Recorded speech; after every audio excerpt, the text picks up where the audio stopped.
دفاع کنه، باید به ما کمک کنه. خیلی سختی کشیدیم، صاحبکارمون زده، پولمون رو نداده، حقوقمون رو نصف نیمه داده. این اصلا کار درستی نیست، چون که من کوچیکم به من میاد زور میگه، ولی اگه بزرگ بودم به من نمیتونست این حرف رو بزنه. پدیده کار حرفه‌ای کودکان، کار به عنوان شغل و تأمین هزینه زندگی، حقیقتاً مختص دوران کنونی و عصر سرمایه‌داری حاضر است. کودکان کار به عنوان بردگان مزدی کم زحمت و خاموش گنج بادآورده صاحب کاران هستند. چندی پیش وزیر صنایع هندوستان در حالی که در قوانین کشورش کار کودک ممنوع است، با بیشرمی اعلام کرده بود اگر نیروی کار کودکان را از صنایع و تولیدات هندوستان حذف کنید، کل تولید این کشور متوقف می شود. و این حقیقت دردناک در خیلی از کشورها از جمله ایران صدق می کند. جمهوری اسلامی دنیای سیاه و تاریکی را برای کودکان به وجود آورده. فقر گسترده آینده میلیون‌ها کودک را به خطر جدی انداخته است.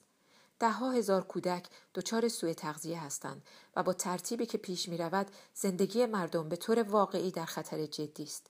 زندگی بیش از 7 میلیون کودک که از چرخه تحصیل بازمانده‌اند در خطر جدی است.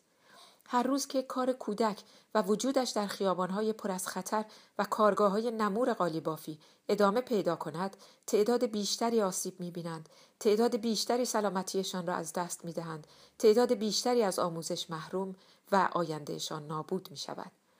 کودکان زیادی روزانه 10 تا 12 ساعت در کارگاه‌های شیشه‌گری، ریخته‌گری، آجرپزی و کفاشی و قالیبافی در شرایط سخت و غیر انسانی با مواد زیان آور و سمی به کار مشغولند.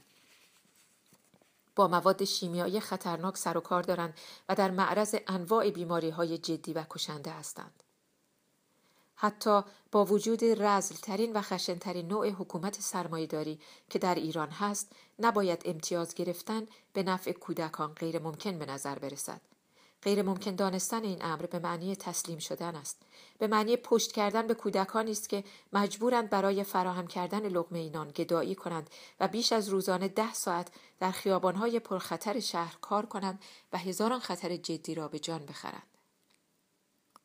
جدا از این خطراتی که هر روز و هر لحظه برای کودکی که هر روزش را در خیابان می‌گذراند را تهدید می‌کند، تحقیقی در جنوب تهران نشان می‌دهد که 66% کودکان خیابانی به بیماری عفونت‌های انگلی روده، 10% به عفونت‌های ادراری، 96% به پوسیدگی دندانها و بیماری‌های لثوی و 24% به عفونت‌های پوستی مبتلا هستند. تازه اگر این همه حقیقت باشد.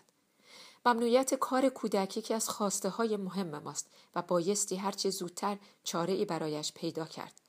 جامعه بزرگسال در قبال کودکان و وضعیت تحقیرانگیز آنها مسئولیت بزرگی بر دوش دارد. کودک خودش امکان دفاع از حقوقش را ندارد. برای آیت الله ها و سران این رژیم کودک برای استفاده آنها آفریده شده. استفاده جنسی از کودک برایشان قانونی و شرعی است. جرمی مرتکب شد اعدام آلترناتیو راحتی است. کودک در این نظام از جمله در مدارس تخریبی بایستی درس بخواند و یا در آغل گوسفند. کار کودک هم برای سران حکومت چیز مسلمی است. به این دلیل هر ساله کار کودکان باز تولید شده است. کارد به استخوان مردم رسیده است. کارگر بایستی چندرغاز حقوقش را هم از حلقوم این حکومت بیرون بکشد. جوان بایستی کلیه بفروشد. بچه بی آینده باشد، ترک تحصیل کند، به تنفروشی کشیده شود که این آقایان میلیارد بدزدند و در بانک‌های خارج ذخیره کنند. امروز در قرن 21 در ایران برای میلیون‌ها مردم مسئله زندگی تهیه بخور و نمیر است. این وضع تا کی باید ادامه داشته باشد؟ تا کی باید تحمل کرد؟ چه باید کرد؟ چیزی که مسلم است جمهوری اسلامی در مقابل خوشبختی و سعادت مردم ایستاده است. دولت اسلامی دشمن ملت است. تغییر این وضعیت فقط بر دوش مردم است. باید به پا خیزیم، از حرمت کودکانمان دفاع کنیم و اعتراضات وسیعی را سازمان دهیم. اعتراضات موجود را به هم بپیوندیم و متحداً به این نظام ضد انسانی نه بگوییم. باید مجبورشان کنیم تا پولهایی که از سفره مردم دزدیدند صرف رفاه و آموزش و امنیت فرزندانمان شود. اگر ساکت باشیم دزدی ادامه پیدا خواهد کرد، سرکوب ادامه پیدا خواهد کرد، بیخانمانی، گرسنگی، کار کودک، اعتیاد، تنفروشی از این هم گسترده تر خواهد شد. باید دست به دست هم داد. در خانه و مدرسه، در کوچه و بازار باید جمع شد و با هم قرار گذاشت. جلوی نهادهای دولتی و مدارس تجمع اعتراضی باید سازمان داد. علیه همه این بی‌عدالتی ها و بی‌حقوقی ها بایستی جمعی اعتراض کرد. تا زمانی که ما مردم عادی متشکل نشویم و حقمان را طلب نکنیم، هیچ بهبودی حاصل نخواهد شد. در مقابل کودکانمان مسئولیم. اگر بهبود وضع کودکان در اروپا و دیگر کشورها امکان پذیر است، در ایران هم عملی است.